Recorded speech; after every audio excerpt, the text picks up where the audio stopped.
সন্দেশ ঝিঙ্গা নিজে মোহনবাগান দলে আসতে চেয়েছিল, নিজে মোহনবাগান দলে খেলে তার রিটায়ারমেন্টটা নিতে চেয়েছিল, কিন্তু মোহনবাগান দল কিছু শর্তের মাধ্যমে এই বিষয়টাকে আটকে দেয়। আটকে দেয় বলতে সন্দেশ ঝিঙ্গানের সঙ্গে সেই শর্তটা শেষে মেলেনি। কি সেই শর্ত, কেন, কি বৃত্তান্ত এই ভিডিওতে আলোচনা করব। সেই সঙ্গে আকাশ মিশ্রর সঙ্গে মোহনবাগানের একটা লিঙ্ক আপ হয়ে গেছে। তো আকাশ মিশ্রকে কি মোহনবাগান দল নিতে পারে, কি বৃত্তান্ত, সেই বিষয়টা নিয়ে আলোচনা করব। সেই সঙ্গে বেশ কিছু প্রশ্ন মোহনবাগান সমর্থকদের মনের মধ্যে ঘুরছে, যেটা হলো লালেনজলা ছাংতে কবে মোহনবাগান দলের প্র্যাকটিসে যোগদান করবে, কবেই বা তার অফিসিয়াল আপডেটটা আসবে যে সে মোহনবাগান দলে সাইন করে নিয়েছে, সেই বিষয়টা নিয়েও কথা বলবো।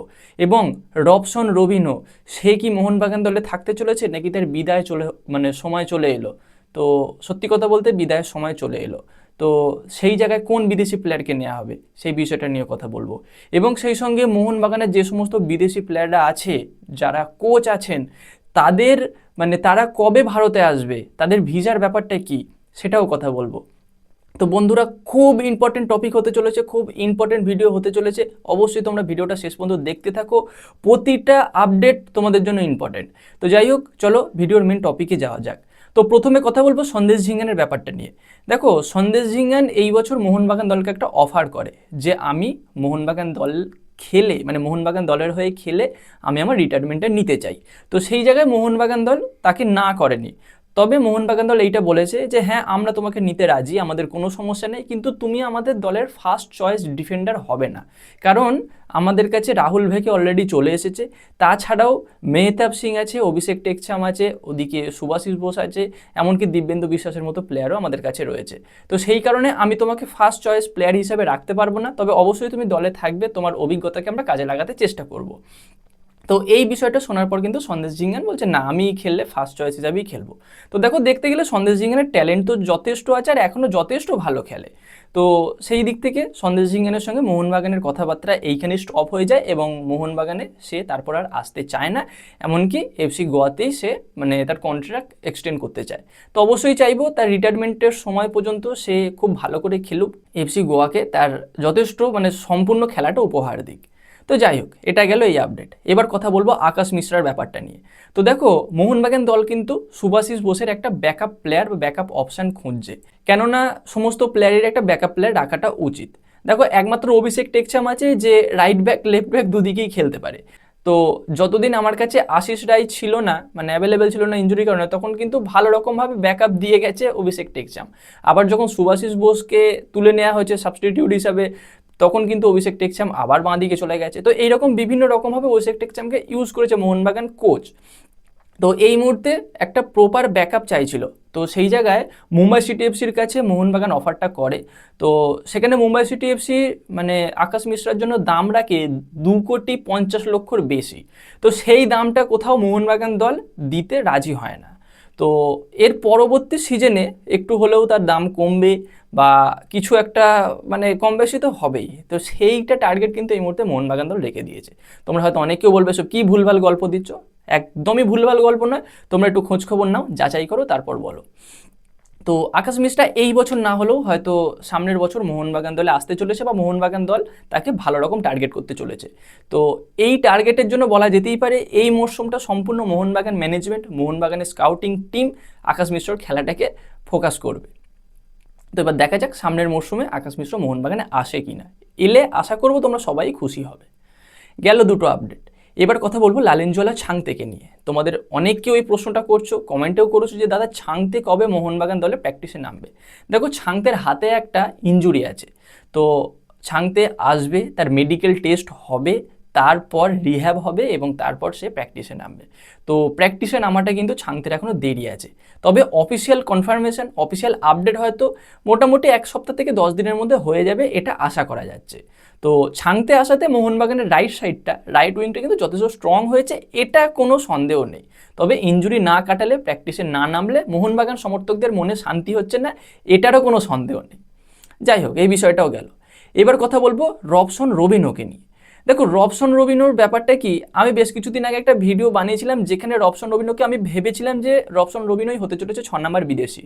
তবে এই মানে ধারণাটা আমার সম্পূর্ণ ভুল ছিল। তবে এই ভুল ধারণাটা স্বীকার করতেও আমার কোনো অসুবিধে নেই, আর এই ভুল ধারণা হওয়াটাও আমার কোনো সমস্যা, খুশি হচ্ছি। কারণ রবসন রবিনো এই মরশুমে যেভাবে খেলেছে, তার খেলা যেভাবে সে প্রদর্শন করেছে, সেটা কখনোই মোহনবাগান সমর্থক বলো বা মোহনবাগান কোচ বলো তাকে as a first choice player রাখতে পারে না।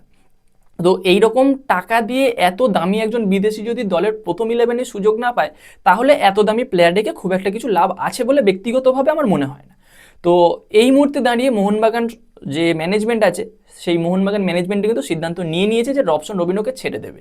প্রথম প্রায়োরিটি যে লোন ডিলে অন্য কোনো দলে পাঠাতে পারে।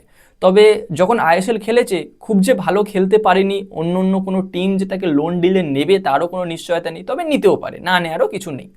তো এইটা হচ্ছে প্রথম। দ্বিতীয় অপশান এইটা যে রবিনোর সঙ্গে মোহনবাগান ম্যানেজমেন্ট মিউচুয়ালভাবে কন্ট্রাক্টটা মানে শেষ করে দেবে, মিউচুয়াল টার্মিনেশন যেটা বলে সেটা হতে চলেছে। সেটাও যদি হয় খুব একটা খারাপ অপশান হবে না। তবে এই সিদ্ধান্তটা আসা মানে সঠিকভাবে আপডেট আসার কিন্তু খুব একটা বেশি দেরি নেই। ধরে নিতে পারো যে রবসন রবিনোর বিদায় হয়ে গেছে।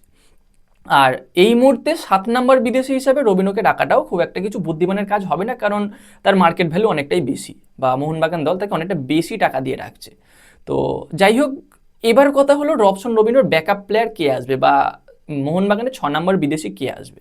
দেখো এই 6 নম্বর বিদেশি নিয়ে মোহনবাগান ম্যানেজমেন্ট বেশ কিছু প্লেয়ারকে বা স্কাউটিং টিম বেশ কিছু প্লেয়ারকে তারা শর্টলিস্টেড করেছে। তাদের মধ্যে যে কোনো একটা প্লেয়ারকে তো অবশ্যই নিতে চাইবে। এবার যদি তাদের না নিতে পারে, তাহলে কিন্তু মোহনবাগান দলে আসতে পারে আইএসএলের একটা প্লেয়ার, পাঞ্জাব এফসি স্ট্রাইকার ইফিয়ং। তো এই ইফিয়ং কিন্তু খুবই খাটিয়ে একটা প্লেয়ার, মানে সারা মাঠ ছুটবো। আগে যেমন রয় কৃষ্ণা ছিল, সারা মাঠ ছুটে খেলতো, সবসময় প্লেয়ারদের ডিস্টার্ব করতো, এইরকম কিন্তু ইফিয়ংয়ের মধ্যে একটা টেন্ডেন্সি আছে। তো যদি ইফিয়ং মোহনবাগান দলের স্ট্রাইকার হিসাবে আসে, দেখো জেমি ম্যাকলারেন অনেক বড় নাম বিশ্বকাপার, কিন্তু যদি ডেডিকেশন দেখি, কিন্তু যদি খেলার প্রতি আগ্রহ দেখি, কোনো কিছু যদি সেই সব দিক থেকে দেখতে চাই, তাহলে কিন্তু কোথাও ম্যাকলারেনের থেকে ইপিয়ংকে আমি এগিয়ে রাখবো। কিন্তু নামের দিক থেকে দেখতে গেলে বা বাকি খেলার কোয়ালিটি বা যাই বলো, অবশ্যই খাতায় কলমে জেমি ম্যাকলারেন এগিয়ে আছে। তো এই পিয়ংকে নিয়ে বলছি যে চলেই এসেছে এমনটা নয়, কথাবার্তা চলছে, টার্গেট করে রেখেছে। কারণ পাঞ্জাব এফসির কোচই এই মুহূর্তে মোহনবাগান দলের কোচ হয়ে এসেছে, প্যানাগিওতিস দিলেম্পেরিস। তো সে কিন্তু এই পিয়ংকে খুব ভালোভাবে চেনে, খুব ভালোভাবে ব্যবহারও করেছে, খুব সুন্দর খেলেছেও পাঞ্জাব এফসির হয়ে, এটাও কিন্তু কোনো সন্দেহের জায়গা নেই। তো যদি ইপিয়ং মোহনবাগান দলে আসে, সেটাও খুব একটা খারাপ অপশান হবে না। তবে অন্য কোনো প্লেয়ার যদি আসে, সেটাও ভালো। তবে এই মুহূর্তে আমাদের টার্গেট যে কোন প্লেয়ারকে মোহনবাগান দল তাদের ষষ্ঠ বিদেশি হিসাবে দলে নেয় এবং তাকে খেলায় বা সাইন করে, সেটাই দেখার বিষয়। তো এবার কথা হলো, এই বিদেশি কোচ বা বিদেশি প্লেয়াররা সব কবে আসবে? ডেওয়ান ড্র্যাজিচ রয়েছে, এদিকে মিগুয়েল ফিগুয়েরা রয়েছে, এরা সব কবে আসবে? বা অ্যালবার্টো রড্রিগেজ বেশ প্র্যাকটিস করছে দেখা যাচ্ছে। তো দেখো, এই সমস্ত বিদেশি যারা কোচিং স্টাফ আছে, কোচ আছেন, এমনকি প্লেয়াররা আছেন, তাদের সবার কিন্তু ভিসা অ্যাপ্লাই করে দিয়েছে মোহনবাগান দল। তো ভিসা অ্যাপ্লাইটা সবে হয়েছে, অ্যাপ্রুভ হবে, তারপর আসবে। তো কিছুটা সময় লাগবে। তো ধরে নাও জুলাই মাসের ওই 23-24 তারিখ থেকে আস্তে আস্তে সব প্লেয়াররা, কোচিং স্টাফরা, কোচরা আসতে শুরু করবে। তবে ডুরান্ড কাপের কিন্তু দায়িত্ব হয়তো থাকতে চলেছে মানে বাস্তব রায়ের ওপরই। কিন্তু প্রথম দুটো ম্যাচ হলো, হয়তো তার পরের ম্যাচে এসে দায়িত্বটা নেবে দিলাম্পেরিস, এরকম হতে পারে। গত বছর যেটা হয়েছিল, মানে যখন হোসে মলিনা ছিলেন, প্রথমের দিকে দায়িত্বটা নিয়েছিল বাস্তব রায়, প্রথম দুটো ম্যাচ খেলেছিল, তারপর হোসে মলিনা এসে দলের দায়িত্ব নিয়েছিল, এই রকমটাও হতে পারে। তবে কবে ভিসা অ্যাপ্রুভ হয় তার উপর সেই সবটাই নির্ভর করছে। তো মোটামুটি সব আপডেট তোমাদের সঙ্গে শেয়ার করে দিলাম। এর পরবর্তীতে আরও যেসব আপডেট আসবে অবশ্যই তোমাদের সঙ্গে শেয়ার করব। চ্যানেলটা সাবস্ক্রাইব করে রেখো, তার পাশে বেল আইকনটাকে অন করে দিও। তো বন্ধুরা, দেখা হচ্ছে পরবর্তী ভিডিওতে। Bye bye.